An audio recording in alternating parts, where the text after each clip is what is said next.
Ассалаумағалейкум, құрметті менің оқырмандарым, менің жақсы көретін оқырмандарым. Өйткені мен барлық жігітті айтып жүрмін, менің оқырмандарым өте сапалы, өте сапалы. Біріншіден мақтанып алайын, бізде бүйтеді, мындай бар, блогерлік әлемінде мынандай нәрсе бар. Бүкіл оқырмандар спикердің өзіне ұқсайды.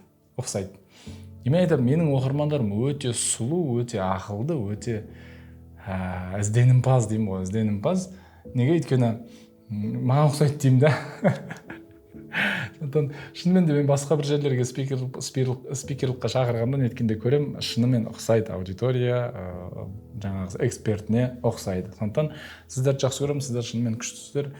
Бұның негізі бар, өйткені мынау ізденімпаз адам ғана осындай видеоларды көре алады. То есть андай бір ғылым туралы, бір терең, мысалы мына видеоларда прикол жоқ. Күліп, уақыт өткізуге болатын, бір рахаттанып жаңағы уақыт өтіп кететін видеолар емес бұлар. Бұл видеолар сізді ойландырады. Бұл видеолар сізді кәдімгідей бір басқа нәрселерден тыйылуға талап етеді. Серьезно отыруға талап етеді. Сондықтан сізге мақтаныш, сізді мақтап жатырмын, сіз күшті адамсыз. Шынымен белгілі бір басым бөлік аудитория бұндай видеоларды көре алмайды. Ол кісілерге прикол көрсету керек, ол кісілерге авария көрсету керек, ол кісілерге біреудің бір жері сынып қалғанын көрсету керек деген сияқты. Күшті. Сондықтан сіздерді көргеніме шынымен қуаныштымын. Қош келдіңіздер менің каналыма. Менің каналымда білесіздер, біз ғылымға негізделген ақпараттармен бөлісеміз. 18-20 минуттық қысқа нұсқа ақпараттармен бөлісеміз. Бүгін кезекті видеомызға қош келдіңіз. Егер сіз бізге не подписан болсаңыз, міндетті түрде подписка батырмасын басыңыз, өйткені сіздің көп болғаныңыз маған мақтаныш. Және YouTube бұл видеоларды мынау қызық болып жатыр деп жоғары қарай шығара бастайды. И сіз жай лайк пен подписка басқаныңыз үшін басқа адамдарға пайдалы ақпарат таратуға ықпал тигізген боласыз. Окей, кеттік. Енді алдыңғы сабақтарда біз қаржы қағидалары туралы тоқтауға тырыстық. Әрине, қаржы қағидалар, достар, менің түсінігім бойынша ол екі видеомен тамамдалатын нәрсе емес. Ол дегеніңіз бір 10-15 видео, 1 сағаттық видеомен тамамдалатын нәрсе. Бірақ дегенмен мен кіріспелерін айттым, ары қарай сіз әрекет етесіз. Енді мен бүгін әдет туралы сөйлескім келіп жатыр. Сіздермен біздің өміріміздегі жасап жатқан әрекеттеріміздің 90-95% әдет. Менің миыма өте маңызды жасап жатқан әрекетімді әдетке айналдырып жіберу. Неге маңызды? Өйткені сол кезде менің миым аз энергия жұмсайды. Бір нейрон мен екінші нейронның арасында синапс арқылы ақпарат жүреді. Синапстар бір-біріне тимейді. Бірақ шамамен 90 күн осы екі нейрон арасындағы ақпарат жүріп жатса, бір-бірімен қарым-қатынас болса, бұл бірігіп кетеді деген бір ұстаным бар. Неге бірігеді? Өйткені сыртынан миелиновая оболочка деген оболочка қапталады. Енді бұл екі нейрон арасындағы ақпарат мүлдем аз энергия жұмсау арқылы жүзеге асады. Сондықтан менің миым осы жолды таңдайды. Мысалы, сіз таңертең тісіңізді тазалаған кезде сіз ойламайсыз ғой, кеше тісімді мына жақтан бастаған едім, енді бүгін мына жақтан бастайын деп ойланбайсыз. Бұл автоматты бір әрекет. Ойланбайсыз, бастан жағасында тісіңізді жуасыз. Сіз бау байлаған кезде сіз бауыңызды мына жақтан бастап байлау керек деп ойламайсыз, өйткені бұл автоматты ақпарат. Бұл әдет болып кеткен. Енді менің миым үшін неге тиімді? Менің миым неғұрлым осындай бүкіл әрекетімді әдетке айналдырып жүреді, соғұрлым аз энергия жұмсайды.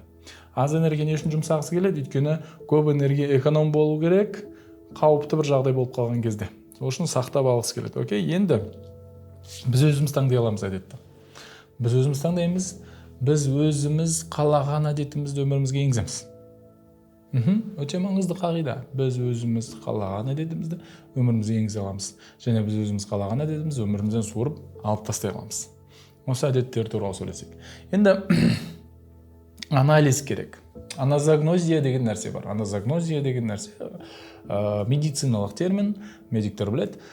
Аназагнозия деген бар ауруды мойындамау деген сөз.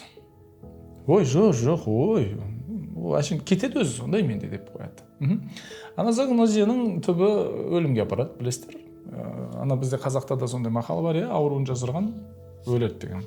Енді аназагнозиямен біз өмірімізде, давайте бұны медициналық тұрғыдан ғана емес, былай давайте өмірімізге салып көрейік. Аназагнозия сіздің өміріңізде бір әдет бар, сіз ол әдеттің зиян екенін білесіз, сіз ол әдеттің сізге кедергі келтіретінін білесіз, бірақ мойындамайсыз. Ой, жоқ, мен анау жас кезімізде мен ешқашан темекі шекпегенмін, Құдайға шүкір.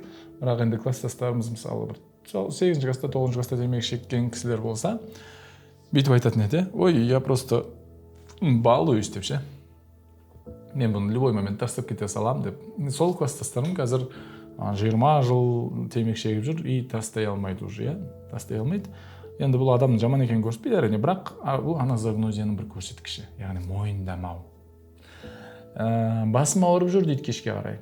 Барып тексерілмейсің бе десем, ой, әзеке қазір бәрінің басы ауырып жүр ғой қазір дейді. Алматы, смог, экология дейді. Мойындамайсың. Аяғым ауырып жүр десе, енді аяқ ауырады да енді деп қояды. Мойындамайсың. Давайте өміріміздегі әдеттерге қатысты аназагнозиядан аулақ болайық. Аназагнозиядан аулақ болайық. Егер менің өмірімде бір кедергі келтіретін әдет бар болса, давай мен бұны қазір жұмыс істеймін. Енді осы тұрғыда Джордан Питерсонның күшті бір сөзі бар. Джордан Питерсон білесіздер, атақты профессор, канадалық Торонто университетінде жұмыс істеген. Маған ұнайтыны, ол кісі ЛГБТ-ға қарсы, ресми түрде қарсы шыққан бірінші адамдардың бірі Канададағы. Сол үшін мен шатаспасам, ол кісіні жұмыстан шығарып жіберген университеттен. Өйткені ЛГБТ-ға қарсы шығуға болмайды деп ше. Бірақ ол кісі ұстанымы нақты, оны көп адам жақсы көреді, кітаптары бар, атақты кітаптар. Сол кісі бүйтіп айтады. Мынандай сұрақ сұрады өзіңе дейді.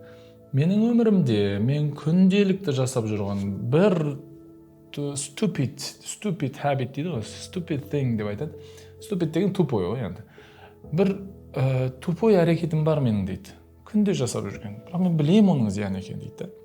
Давай соны бүгін анықтайын да, бүгін содан бастайын дейді. Давайте сұрақ сұрайық өзімізге. Менің күнделікті жасап жүрген зиян екенін білетін бір әрекет бар. Мен соны бүгін тоқтатамын деген ой. Бұл күшті бір ұстаным. Давайте тоқтатайық. Мен бір әрекет жасап жүрмін, ол әрекет жаман, мен оны аназагнозия жасамаймын, тек тоқтатамын деп шешім алды. Барлығыңыз осы сабақта бір әдеттен бастаңыз. Сұрақ сұраңыз, күнделікті жасап жүрген бір әдетім бар. Мысалы, білмеймін, кешке қарай отырып шай ішу деген сияқты, білмеймін, көп кофе ішу деген сияқты бір әдетіміз бар. Барлығымыз оны білеміз, сондан бастайық. Әрине, ол көп болуы мүмкін, бірақ біз біреуінен бастаймыз. Окей? Енді келесі, давайте біздің әдеттерімізге келейік. Біз айттық, екі нейрон бар дедік, екі нейрон арасындағы синапс бар дедік, ақпарат жүреді, бұл менің әдетіме айналып кетеді. Енді бұл менің әдетіме айналады. Осының қандай түрлері бар? Біз бұны қалай басқара аламыз? Біз мынаны білуіміз керек. Бізде миымызда айна нейрондар бар. Айна нейрондар, зеркальные нейроны. Бұл күшті жұмыс істейді. Айна нейрондар былай. Кішкентай баласы бар кісілер біледі. Шамамен қанша? 5-6 айдан кейін, толғаннан 5-6 айдан кейін жымия бастай ма, күле бастай ма? Не үшін күліп жатыр бала? Бала ол кезде әлі ойланбайды ғой. Бүйтіп ойланбайды ғой. Так, мама маған жымиып жатыр. Ұят болып қалмасын, ренжіп қалмасын мама, немесе мама да қуансын, мен де жымияйын деген әңгіме жоқ қой балада. Айна нейрондары жұмыс істейді. Көріп тұрмын, жымиып жатыр, мен де жымиямын. Енді ежелгі дәуірлер демей қойшы, мына университет нелер болмай тұр, қатты. Білесіздер, ауылдарда ата-аналар баласын ұстаздардың қасына барып беріп кететін еді. Айтады, күні бойы қасыңызда жүрсін ұстаз дейді. Жаңа темір ұстасы бар мысалы ауылда, өте күшті темір ұстасы бар, үлкен қария болады әдетте, философ, күшті кісі. Ата-аналар кішкентай баласын 6-шы сынып, 7-ші сыныптан сабақтан келгеннен кейін ана жаққа барып қасына қосып кетеді, болды. Қасыңызда көмектесіп жүрсін дейді, жаңағы балғаңызды алып берер, суыңызды алып берер деген сияқты. Енді ол бала ана ұстадан кейін мынау шәкірт болады да, бұл да біраз уақыттан кейін ұста болады. Бірақ ешкім оған теориясын үйреткен жоқ, рисктарын үйреткен жоқ. Не істеді? Айна нейрондар жұмыс істеді. Яғни ана кісінің күнде көреді, ана кісінің әрекеттерін көреді, ана кісінің жасап жатқан істерін көреді, ана темірді қалай балқытып жатқанын көреді, қалай ұрып жатқанын көреді. Айна нейрондар жұмыс істейді. Давайте, достар, айна нейронын біз қолданайық. Сол үшін бізде қазіргі дәуірде білесіздер, андай көп айтады, орта маңызды, ортаңды дұрыстап таңда дейді. Неге таңдау керек? Өйткені айна нейрондары жұмыс істейді. Мен көргенімді істеймін, мен көргенімнен сабақ аламын. Айна нейрондары бар. Сол үшін орта маңызды. Оған қоса біздің психологиялық прототипімізге қатысты, психотиптерімізге қатысты кейбір адамдар жан-жағындағы істеген нәрсені істеп кетеді. Тіпті ана кісілер істеп жатқан нәрсе жаман екенін білсе де істеп кетеді. Өйткені бұл оған қарсы шыға алмайтын адамдар бар. Сондықтан бұл жерде ортамыз өте маңызды. Енді ортаны қалай таңдаймыз деген сұрақ туындайды. Бір кісілер айтады маған, Азеке, осындай орта қалай қоссақ болады? Біреулер айтады, сіздердің орталарыңызды қалай қоссақ болады? Достар, орта деген мынандай нәрсе емес, сен барып таңдап қосылатын нәрсе емес ол. Барып бір есікті ашып тоқылдатып, сіздер кәсіпкерсіздер ма? Керек орта, намаз оқисыздар ма? Оқымай. Жоқ, маған барып басқа орта керек деп барып өйтіп таңдайтын орта емес бұл. Орта деген сіз жасайсыз. Былай, сіз мысалы сізге спортсмен орта керек па? Сіз жүгіре бастайсыз. Бір күні әйтеуір бір байқамай бір спорт клубтың ішінде жүргеніңізді көресіз. Бір ран клуб дейді ғой жаңағы. Мен Тараз ран клубтың ішінде солай неткем. Тараз беговой клубтың ішінде. Әшейін жүгіріп жүрдім. 1-2 ай күнде таңертең 6-та жүгірем. 2 ай бір күні светофорда жүгіріп таңертең келе жатырмын. Қар жауып тұр, қыс. Жүгіріп келе жатсам, қана жақтан тағы бір кореец жігіт жүгіріп келе жатыр. Сосын екеуміз қосылып кеттік, ана бір светофорда қосылып кетті. Сосын салам деп әңгімелесіп, енді Таразда таңғы 6-да, желтоқсан айында көшеде адам жоқ. Қап-қараңғы. Содан кейін әңгімелесіп кеттік екеуміз. Сен кімсің? Азамат, сен кімсің? Юрий дейді. Юрий, как дела? Сколько бегаешь дейді. Мен айтамын, мен 1-2 жыл болды жүгіріп жүргенім. Ты откуда дейді. Мен айтамын, Алматыдан келдім дейді. Сен қандай клубтасың дейді. Мен айтамын, клубта емеспін. Келсейші біздің клубқа. Бізде Тараз беговой клубы бар. Әр аптасына 2 рет стадионда таңғы 6-да тренировка жасаймыз. Келсейші деді. Болды, бардым, сөйлестік, таныстық. Тараз беговой клубтың атынан жарыстарға қатыстық. Қалай? Мен таңдаған жоқпын. Орта қайда, Тараз деген жоқпын. Орта біз өзіміз жасап жүріп кіріп кеттік. Тура солай Шымкентте велосипедімді айдап жүрем, дөңгелек жарылып қалады. Барам дөңгелек жаңағы велодүкенге, енді көшіп барған кезім. Велодүкенге барам, дөңгелегімді жасатып жатам, ана жігіт жасап жатады, айтады, сен қайдан келдің дейді. Мына велосипед танымаймын ғой мен дейді. Мен айтамын, Алматыдан келдім деймін. Көшіп келдім. Қандай клубтасың ба дейді. Мен айтамын, клубта емеспін дедім. Сосын айтады, кешке біз жиналып жатырмыз дейді. Центральный паркта кешке 7-те жиналамыз, сосын 20-30 километр айдаймыз велосипед дейді. Давай деп бардым, таныстым, кетті, одан кейін таныстым. Қараңыз, ортаны мен бүйтіп іздеп жүріп таңдаған жоқпын.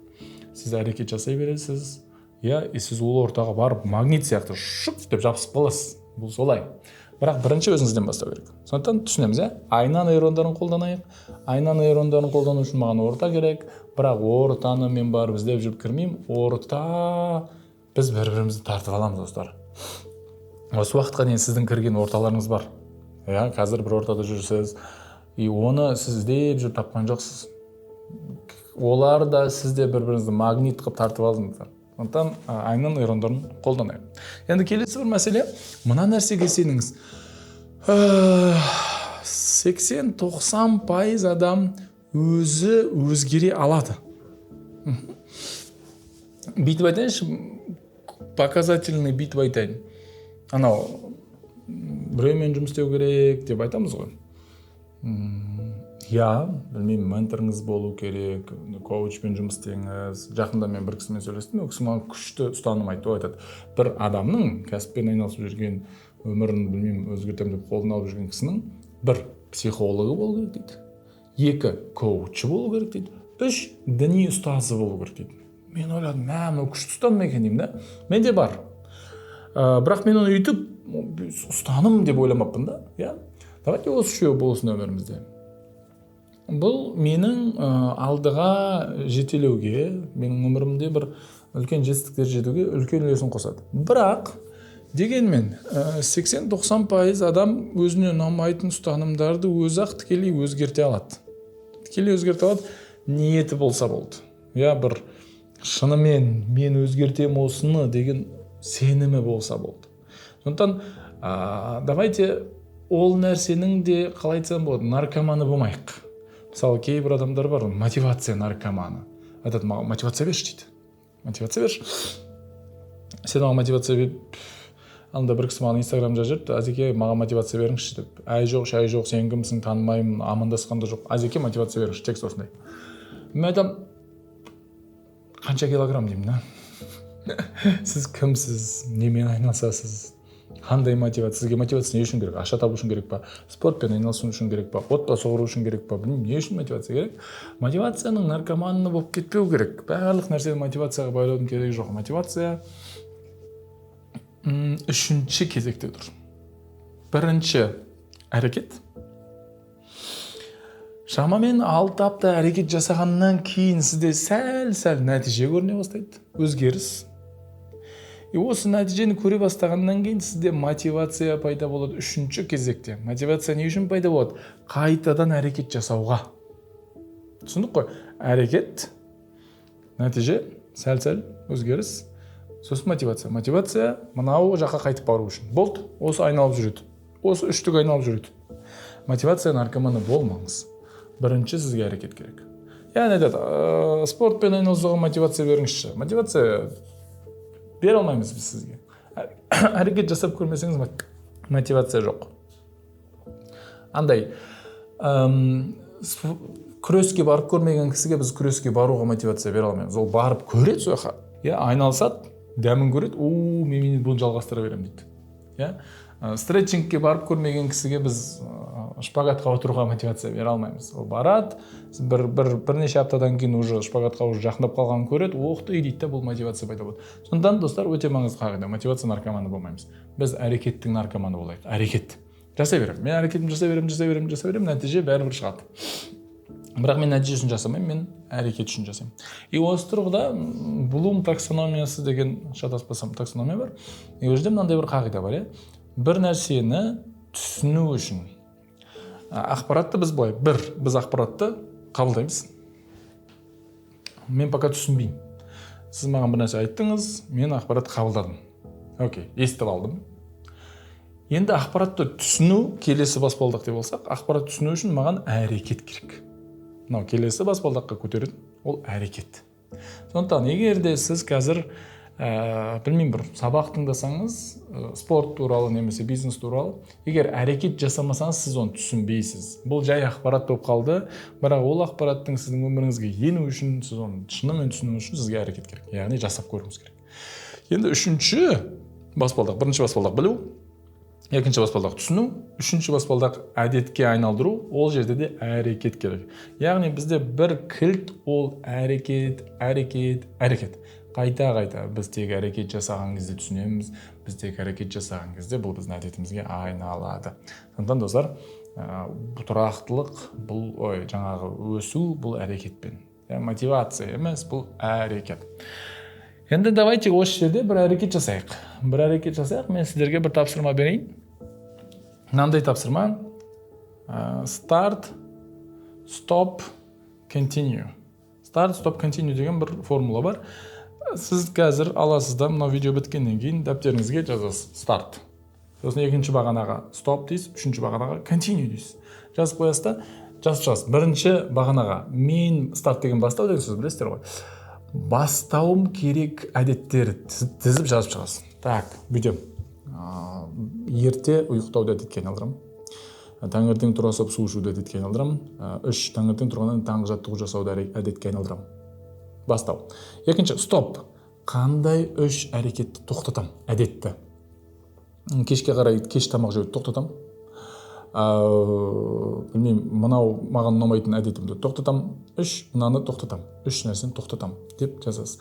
Үшінші, continue, жалғастырам. Яғни сіздің өміріңізді жасап жүрген өте көп күшті әдеттеріңіз бар ғой. Осы әдеттерімді жалғастырамын деген тағы да 3 нәрсе жазып қоясыз. Кем деген 3 нәрсе. 3 нәрсе 42 күнге ғой. 42 күнге. 42 күн деген 6 апта. Әдет қалыптастыру қағидасында 6 апта деген үлкен рөл ойнайды. Сондықтан давайте әрекет жасайық, яғни жазайық. Бүгін жазайық. Мына видео біте салып жазайық. Окей? Бұл біздің әрекетіміз болсын. Мотивация емес. Өйткені мен бағана сіздерді қатты мақтадым ғой, менің оқырмандарымды. Менің оқырмандарым тек ақпаратпен шектеліп қалмайды, менің оқырмандарым тек мотивацияға тіреліп қалмайды, менің оқырмандарым сразу әрекетке көшеді. Сондықтан бірден әрекетке көшіңіз. Бүгінгі ақпарат пайдалы болды деп ойлаймын. Бұл туралы тереңірек достар білесіздер. Сіздер көбіңіз менің мына кітабымды оқыған болуыңыз керек. Оқымаған кісілер болса, міндетті түрде сен кітабын оқыңыз. Өйткені бұл жерде тереңірек біз осы ақпараттар туралы айттық. Ғылыми негіздемелер мен зерттеулердің нәтижесімен біз сен кітабында айттық. Сен кітабы 2023-те шықты, 2023-тің үздік кітабы номинациясын ұтып алды және қазіргі таңда бестселлер. Сіздерге рахмет айтқым келеді, өйткені Меломан компаниясы бізге хабарласып, ол кісілер бүйтеді. Бірінші рет қазақ тілді кітап бір жылдың ішінде ең көп сатылған 50 кітаптың ішіне кірді. Ең көп сатылған бүкіл Меломан желісінде, бүкіл Қазақстанда ең көп сатылған 50 кітаптың ішінде сен кітабы бар екен.